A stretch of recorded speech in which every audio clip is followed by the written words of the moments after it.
Good morning my dear student. शुरू करते हैं आज का लेक्चर। आज का टॉपिक जो हमने सबसे पहले शुरू किया था यूनिट 1 इलेक्ट्रोस्टैटिक्स, उसी का एक कंटिन्यूएशन चल रहा है। ठीक है, chapter number 2 electrostatic potential and capacitance. ठीक है, ये भी दो पार्टों में तोड़ा गया है। इस चैप्टर को दो पार्ट में तोड़ा गया, एक है इलेक्ट्रोस्टैटिक पोटेंशियल और दूसरा कैपेसिटेंस। ठीक है, तो देखते हैं इस चैप्टर में हम क्या क्या पढ़ने वाले हैं। इस चैप्टर में हम पढ़ेंगे, सबसे पहले पढ़ेंगे तो हम line integral of electric field. ठीक है, ये line integral of electric field हमको क्या देता है ये भी हम पढ़ेंगे। Line integral of electric field क्या देगा हमको, लाइन इंटीग्रल इलेक्ट्रिक फील्ड से हम वर्क डन कैलकुलेशन करेंगे। ठीक है, सेकंड हम पढ़ेंगे क्या कैलकुलेशन करेंगे, लाइन इंटीग्रल से हम वर्क डन। ठीक है, फर्स्ट ईयर के कॉन्सेप्ट है वर्क डन, हम जानते हैं work done equal to force into displacement. यहाँ पे हम देखेंगे कि कैसे यहाँ से हम line integral of electric field से कैसे हम वर्क डन हम निकालते हैं इलेक्ट्रिक फील्ड का। ठीक है, सेकंड हम पढ़ेंगे electrostatic potential, by electric potential and potential difference. Work done से ही इलेक्ट्रिक पोटेंशियल आएगा। थर्ड हम पढ़ेंगे electric potential due to single point charge. Fourth हम पढ़ेंगे electric potential due to group of charge. पहले हम पढ़ेंगे सिंगल पॉइंट चार्ज के लिए, उसके बाद पढ़ेंगे हम ग्रुप चार्ज के लिए। फिफ्थ वन पे हम पढ़ेंगे electric potential due to electric dipole यानी एक्सियल लाइन, इक्वेटोरियल लाइन, एडी पॉइंट लाइन। इन तीन चीजों से हम देखेंगे इलेक्ट्रिक पोटेंशियल का एक्सप्रेशन क्या आता है। छठे नंबर पे हम पढ़ेंगे इलेक्ट्रिक पोटेंशियल सरफेस। ये जो टॉपिक है ना, ये वेरी वेरी इंपॉर्टेंट टॉपिक है, वेरी वेरी इंपॉर्टेंट टॉपिक है पोटेंशियल सरफेस। और यहाँ से इस पार्ट से मतलब हर एक बार एग्जाम में क्वेश्चंस आते हैं। और 7 पे आखिर पे हम देखेंगे इलेक्ट्रोस्टैटिक पोटेंशियल एनर्जी। ठीक है, यहाँ से हम पोटेंशियल एनर्जी का एक्सप्रेशन कैलकुलेशन करेंगे। ठीक है, तो चलो वन बाय वन हम देखते हैं। Line integral of electric field. ठीक है, line integral of electric field ये हमको क्या देता है, work done by the electric field. ये लाइन इंटीग्रल ही हमको वर्क डन देगा। कैसे, negative line integral of electric field. गौर करना मेरे प्यारे बच्चों, गौर करना। ये जो मैं अभी अंडरलाइन करके दे रहा हूँ, ये जो लाइन जो करना, ये तुम लोग गौर करना। नेगेटिव लाइन इंटीग्रल, ठीक है, ऑफ इलेक्ट्रिक फील्ड। कैसा line integral, negative line integral. अब लाइन इंटीग्रल का मतलब सिंगल इंटीग्रेशन है, लाइन इंटीग्रेशन का मतलब सिंगल इंटीग्रेशन है। डबल इंटीग्रेशन का मतलब सरफेस इंटीग्रेशन था, और ट्रिपल इंटीग्रेशन का मतलब वॉल्यूम इंटीग्रेशन है। तो हम जानते हैं ये जो मैं अंडरलाइन कर रहा हूँ ना, negative line integral of electric field represent करता है work done bye electric field on A unit positive charge. कहां से कहां तक वर्क डन कब होता है, जब डिस्प्लेसमेंट होगा। फोर्स तो लग ही रहा है यूनिट पॉजिटिव चार्ज के ऊपर, तो और एक पॉजिटिव चार्ज फोर्स लगाएगा ही लगाएगा। कितना फोर्स लगाएगा, क्यू फोर्स लगाएगा। अगर फोर्स के अगेंस्ट पे हम अगर डिस्प्लेसमेंट करेंगे तभी जाके मेरा वर्क डन होगा। तो इसीलिए मूव करना होगा, डिस्प्लेसमेंट के लिए मूव करना होगा, moving it from one point two another in the electric field. इसी इलेक्ट्रिक फील्ड में अगर कोई भी चार्ज को अगर हम डिस्प्लेसमेंट करें, मूव करें, तो ड्यू टू द फोर्स इस चार्ज के ऊपर एक वर्क डन लगेगा। और उसी वर्क डन क्या रिप्रेजेंट करता है, नेगेटिव लाइन इंटीग्रल। ठीक है, यानी मैथमेटिकल अगर हम डेफिनेशन देखें तो ये आता है, मैथमेटिकल डेफिनेशन पे ये आता है। ठीक है, तो work done in unit positive charge is the negative line integral of. अगर यहाँ पे एक चार्ज नहीं है, यहाँ पे मैं दे देता हूँ Q0, तुम लोग दे भी सकते हो ना भी दे सकते हो। यूनिट पॉजिटिव चार्ज का मतलब डिवाइडेड बाय Q0 है। ठीक है, तो work done by unit positive charge is the negative line integral. Line मतलब सिंगल इंटीग्रल। ठीक है, नेगेटिव लाइन इंटीग्रल, ठीक है, of electric field. Okay, over this close line. तो इसको ये कैसे आया, इसको हम एक छोटा सा एक डायग्राम से हम समझते हैं। सिंपल सा डायग्राम से हम समझते हैं। ठीक है, एक सिंपल सा एक डायग्राम है। सपोज ये एक लाइन है मेरा, ठीक है, ये मेरा फाइनल पॉइंट बी है, और सपोज ये मेरा ए पॉइंट है। ठीक है, तो बी पॉइंट पे सपोज एक चार्ज रखा गया है, सपोज बी पॉइंट पे एक चार्ज रखा गया है, सपोज बी पॉइंट पे एक चार्ज रखा गया है प्लस क्यू। और ए पॉइंट पे एक चार्ज रखा गया है सपोज प्लस Q0, ओके। ए पॉइंट पे एक चार्ज रखा गया है प्लस Q0, ठीक है। और बी से लेकर ए तक की दूरी, इस लाइन का पूरा लाइन का लेंथ में आर पकड़ लेता हूं, ठीक है, ओके। पूरा का पूरा दूरी में आर पकड़ लेता, ओके। कोई शक वाली बात? सर बिल्कुल शक वाली बात। अच्छा, तो due to this plus q charge on b, इसी प्लस क्यू चार्ज का एक इलेक्ट्रिक फील्ड रहेगा, ठीक है। आउटवर्ड डायरेक्शन पे इलेक्ट्रिक फील्ड रहेगा। इसी इलेक्ट्रिक फील्ड की वजह से इस Q0 के ऊपर एक रिपल्सिव फोर्स लगेगा, ये तो हम जानते हैं। इलेक्ट्रिक फील्ड के ऊपर इसी charge, due to this electric field, इसी चार्ज के ऊपर एक फोर्स लगेगा, ठीक है। कितना फोर्स लगेगा कि सर Q0 इंटू ई फोर्स लगेगा, ठीक है। अब ये क्या है सर? इलेक्ट्रिक फील्ड है, ठीक है। यानी जिस डायरेक्शन पे मेरा फोर्स है उसी डायरेक्शन पे मेरा इलेक्ट्रिक फील्ड भी रहेगा। अब अगर मैं चाहूँ, अब अगर मैंने विश किया, मैंने चाहा कि देखो यहाँ पे हम क्या करेंगे, चार्ज को मूव करेंगे from one point two another. तो चार्ज को मैंने मूव करना शुरू किया, सपोज ए पॉइंट से लेकर, सपोज यहाँ पे कोई एक पॉइंट है सी पॉइंट, ठीक है। अब मैंने प्लस क्यू चार्ज को सी पॉइंट तक मूव किया, ठीक है।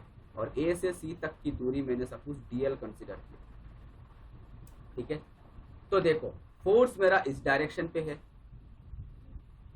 ठीक है। और डिस्प्लेसमेंट मेरा ऊपर की तरफ, चार्ज को मूव कर रहा हूँ ना, चार्ज को मैंने इस डायरेक्शन पे मूव कर रहा हूँ ना, देखो चार्ज को मैं ऊपर की तरफ मूव कर, चार्ज को मैं ऊपर की तरफ मूव कर रहा हूँ। तो फोर्स का डायरेक्शन, फोर्स मतलब रिपल्सिव फोर्स, फोर्स का डायरेक्शन मेरा, रिपल्सिव फोर्स का डायरेक्शन मेरा नीचे की तरफ, और मेरा डिस्प्लेसमेंट की डायरेक्शन ऊपर की तरफ, डिस्प्लेसमेंट की डायरेक्शन ऊपर की तरफ। तो फोर्स और डिस्प्लेसमेंट का बीच का एंगल हो गया मेरा पाई, यानी 180 डिग्री। अब जब भी फोर्स और डिस्प्लेसमेंट का बीच का एंगल मेरा पाई आता है तो वर्क डन आता है मेरा नेगेटिव, ठीक है। वर्क डन आता है मेरा नेगेटिव। तो स्मॉल वर्क डन क्या होगा? स्मॉल वर्क डन dW होगा फोर्स इंटू डिस्प्लेसमेंट, ठीक है, फोर्स इंटू डिस्प्लेसमेंट, ठीक है। अब फोर्स का वैल्यू मैं बिठा सकता हूँ minus Q0 into E dot D, ठीक है। फोर्स का वैल्यू तो मैं बिठा सकता हूँ क्योंकि E इज इक्वल्स टू हम जानते हैं फोर्स पर यूनिट चार्ज, ठीक है। तो फोर्स इक्वल्स टू हो गया चार्ज इंटू इलेक्ट्रिक फील्ड। अब अगर मैं टोटल वर्क डन लगाऊं, यानी work done from moving the charge from a to b, work done from moving the charge from a to b, इस क्या होगा माइनस Q0 बाहर आ जाएगा और लाइन इंटीग्रल रहेगा, कहां से कहां तक? इनिशियल मेरे ए से लेकर बी तक, ठीक है। ए से लेकर बी तक electric field over any line, ये हो गया वर्क डन। अब work done per unit charge, यानी क्यू से मेरा डिवाइड हो जाएगा, पर यूनिट चार्ज मतलब क्यू से डिवाइड हो जाएगा, तो implies work done per unit charge, ये आ गया, ये देखो work done per unit charge negative line integral, देखो मुंह से बोल रहा हूं, negative line integral of electric field from moving the charge. कब आता है वर्क डन? जब भी चार्ज को हम मूव करेंगे ओवर दिस इलेक्ट्रिक फील्ड, ठीक है। अब तुम लोग सोचोगे सर ये कहां से आ गया? तो ये मैंने डायग्राम ड्रॉ करके दिया। फटाफट अपनी स्क्रीन को पॉज करो और ये उतार लो, ठीक है। वर्क पावर एनर्जी के कॉन्सेप्ट तो हम जानते हैं, जब भी नेगेटिव वर्क डन तभी आता है जब angle between force and displacement will be 180 degree, ठीक है। समझ में आया? सो टोटल वर्क डन क्या होगा? सो टोटल वर्क डन का अगर मैं कैलकुलेशन करूं, ठीक है, मैं यहाँ से अगर टोटल नहीं, यहाँ से अगर मैं फर्दर अगर मैं कैलकुलेशन अगर करूं, अगर मैं फर्दर कैलकुलेशन करूं तो work done per unit charge, ये तो आ गया नेगेटिव, ठीक है, माइनस, अगर मैं लिमिट अगर बिठाऊं तो ए पॉइंट पे आर का वैल्यू 0 है और बी पॉइंट पे आर का वैल्यू तो मेरा आर ही है। तो अगर मैं लिमिट बिठाऊं, ए पॉइंट पे आर का वैल्यू 0 और बी पॉइंट पे लिमिट फ्रॉम 0 टू आर, ठीक है।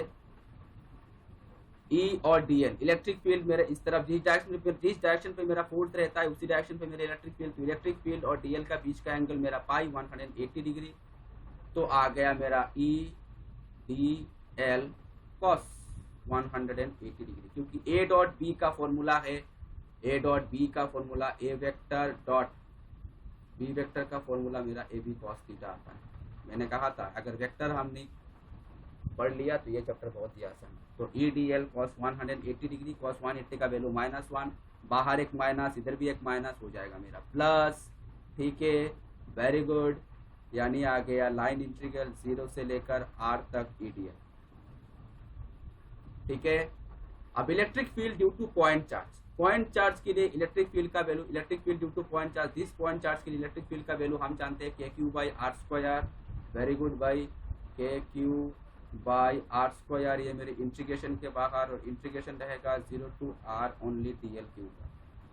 ठीक है, अब dl का इंटीग्रेशन dx आता है, इंटीग्रेशन dx का वैल्यू आता है मेरा x, तो इंटीग्रेशन dl का वैल्यू आएगा मेरा l, तो KQ/r², इंटीग्रेशन dl का वैल्यू आएगा l, limit from 0 to r। ठीक है, अगर मैंने बिठाया तो रिजल्ट आया मेरा KQ/r², r-0, तो आ गया मेरा KQ/ कैंसिल गया r।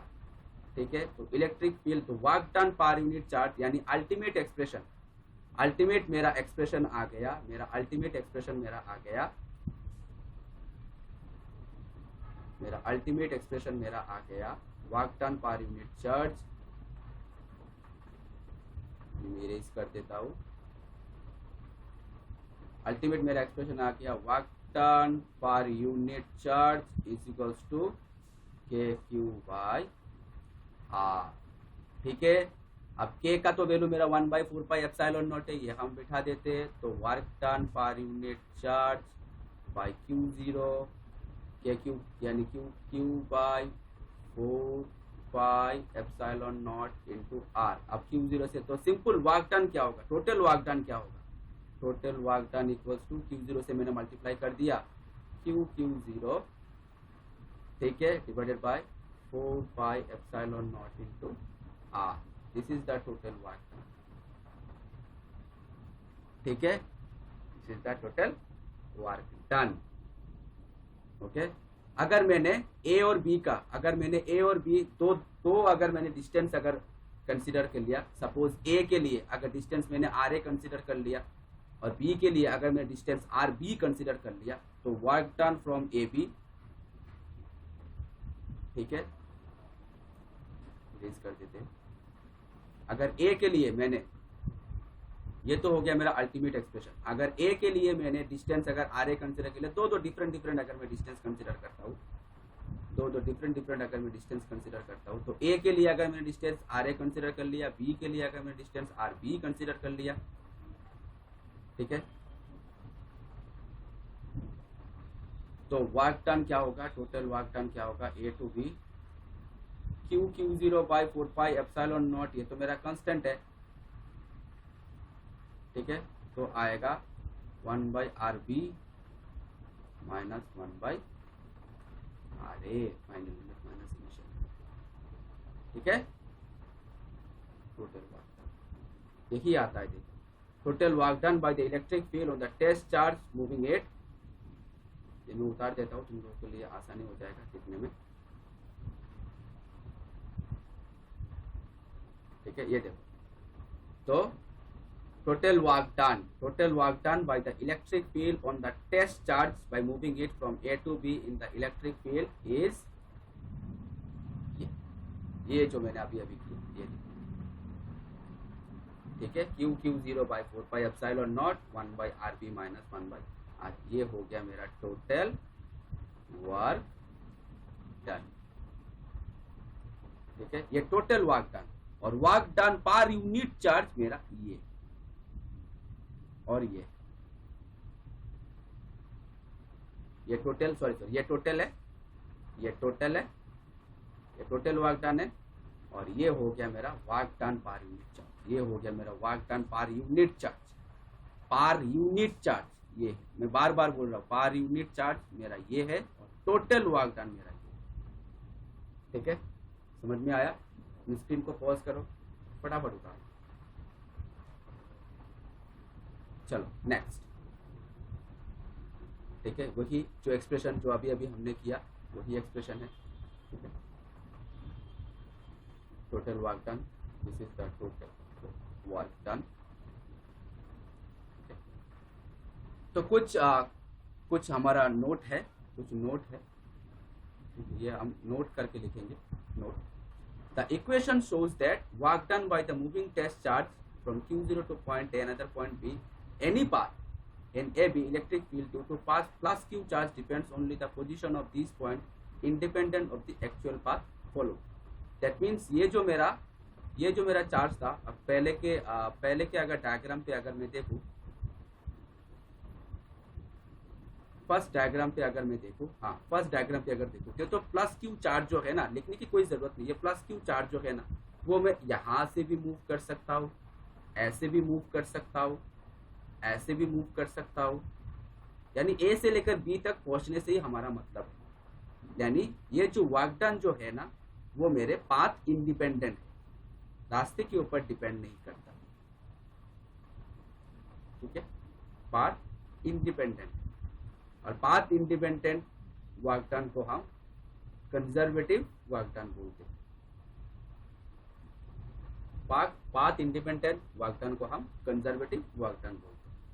ठीक है, एक्चुअल पाथ फॉलो, यानी जो एक्चुअल पाथ है उसको फॉलो नहीं करता, independent of actual path follow. यानी जो रास्ता है, सपोज ये मेरा लाइन है, सिर्फ इसी से ऐसे जाएगा, ऐसा कोई मतलब नहीं। हम ऐसे घुमा के भी चार्ज को लेके जा सकते हैं, हम ऐसे भी घुमा के चार्ज को भी लेके जा सकते हैं। यानी ये रास्तों के ऊपर डिपेंड नहीं करता, और इस तरह के वर्क डन को हम कंजर्वेटिव वर्क डन बोलते हैं।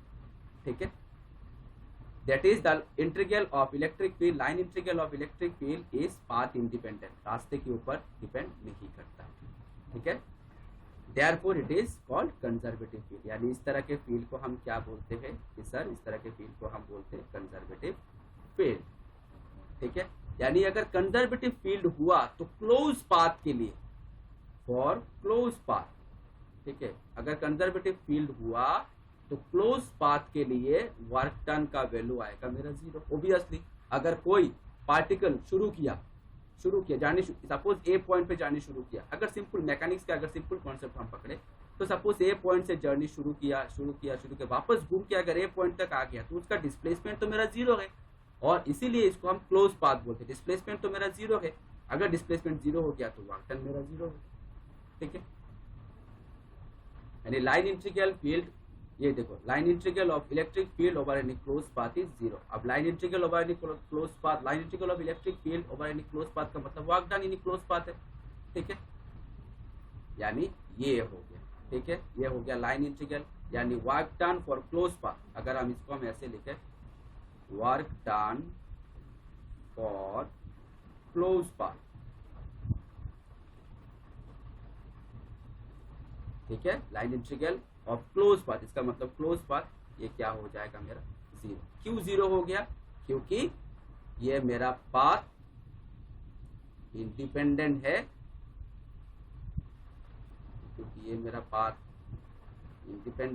और ये कंजर्वेटिव फील्ड है। ठीक है, ये कंजर्वेटिव फील्ड है, इसीलिए line integral of close path क्या हो गया मेरा 0 हो गया, यानी वर्क डन मेरा 0 हो गया। सिंपल कॉन्सेप्ट, अगर एक सर्कल है, कोई पार्टिकल अगर सर्कल से मूव कर रहा है, सपोज ए पॉइंट से शुरू किया, वापस घूम के मेरा ए पॉइंट पे आ गया, तो डिस्प्लेसमेंट मेरा 0 हो गया। डिस्प्लेसमेंट 0 तो वर्क डन 0।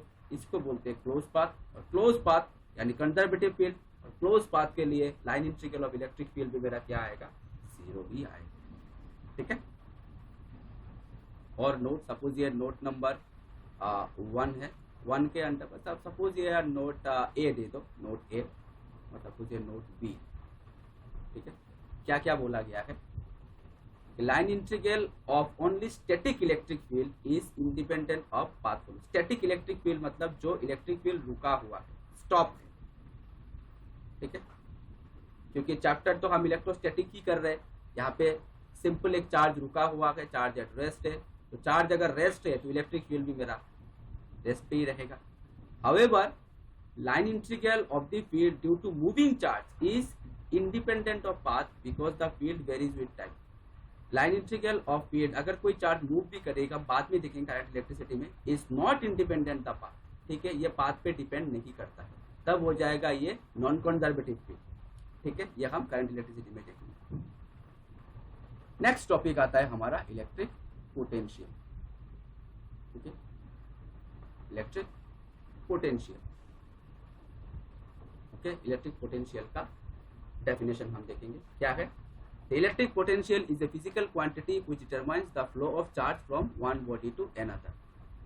ठीक है, flow of charge from one body to another. कब फ्लो करेगा चार्ज, फ्लो कब करेगा, जब सपोज एक झरना है, सपोज अगर मैं एक सिंपल सा डेफिनेशन, सपोज एक पहाड़ है, हिल है, ठीक है, और यहाँ से झरने को गिरना है।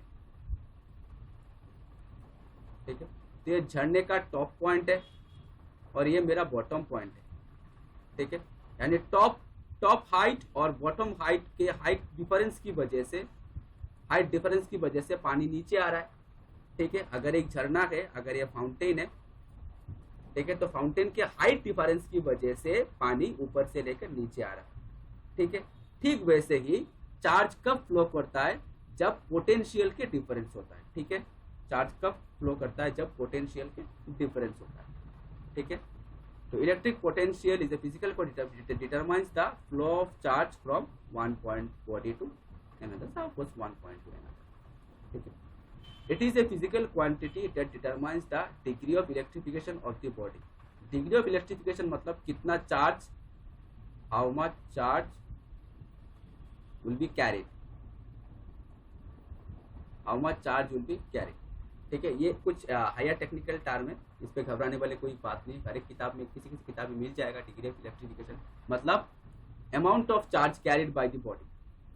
ठीक है, the electric potential at a point is the electric field defined as the work done in moving a unit positive charge from infinity to that point against the electrostatic force irrespective of the path.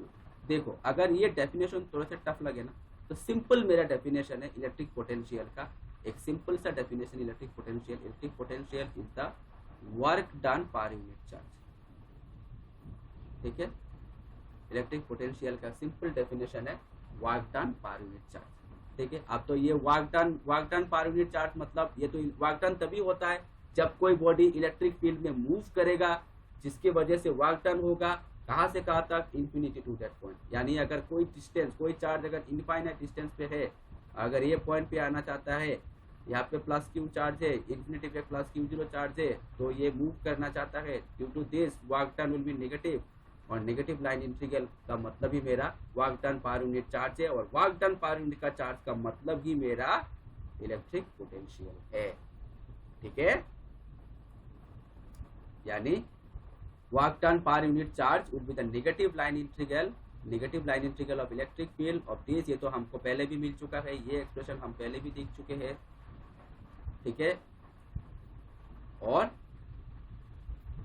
Work done per unit charge equals to this, और इसी का मतलब ही मेरा potential भी है, इसी का मतलब ही मेरा इलेक्ट्रिक पोटेंशियल भी। ठीक है, इसी का मतलब मेरा इलेक्ट्रिक पोटेंशियल भी, यानी इलेक्ट्रिक पोटेंशियल का सिंपल सा डेफिनेशन है work done per unit charge. According to the definition, ये देखो, अगर आर ए अगर इन्फिनिटी है तो आर बी, तो where r is the distance between the source of charge, यानी आर ए अगर इन्फिनिटी है, आर बी अगर आर है, तो यहाँ पे अगर हम बिठाएंगे तो 1 बाई इन्फिनिटी तो मेरा 0 हो जाएगा, ये हो जाएगा आर, यानी हो जाएगा k q by r. Therefore work done per unit charge is equal to 1 by 4 pi epsilon naught का तो वैल्यू मेरा क्यू है, work done per unit charge simple करके मैं दिखा रहा हूँ, is equal to 1 by 4 pi epsilon naught का वैल्यू मेरा क्यू है, के है तो के क्यू बाई आर, और इसी का मतलब मेरा बी। ठीक है, k q by r. Therefore potential difference b is equal to work done per unit charge. यही जो मैंने बोला, work done per unit charge अगर इन्फिनिटी को अगर हम छोड़ भी दे, सिंपल अगर पॉइंट ले, तो पोटेंशियल डिफरेंस का सिंपल डेफिनेशन है work done per unit charge. ठीक है, ऐसा unit of electric field by electric field, ऐसा unit of electric potential electric potential का ऐसा यूनिट क्या है, वोल्ट, और जूल पर कूलम और न्यूटन मीटर पर कूलम। ठीक है, तीनों सही है, वोल्ट है, जूल पर कूलम भी मेरा सही है, और न्यूटन मीटर पर कूलम। ठीक है, इलेक्ट्रिक पोटेंशियल है। और एक डेफिनेशन इलेक्ट्रिक पोटेंशियल, देखो कोई भी एक सिंपल डेफिनेशन लिखने से हो जाएगी। Electric potential at a point is 1 volt if 1 joule of work done. अच्छा, अगर 1 वोल्ट का अगर डेफिनेशन बोले, डिफाइन 1 वोल्ट अगर बोले, तुम लोगों का अगर बोले कि डिफाइन 1 वोल्ट, तो 1 वोल्ट का डेफिनेशन क्या होगा, 1 वोल्ट का डेफिनेशन क्या होगा, 1 volt equals to 1 joule by 1 coulomb. यानी अगर work done 1 joule needed for moving the charge of 1 coulomb from electric field, then the potential will be 1। समझ में आया? कोई दिक्कत वाली बात सर नहीं? चलो ठीक है स्टूडेंट्स, आज का लेक्चर यहाँ तक ही समाप्त करते हैं। अगले लेक्चर पे हम बाकी जो टॉपिक्स हमने डिस्कशन करना है वो हम करेंगे। तब तक के लिए stay safe, stay at home. Thank you so much.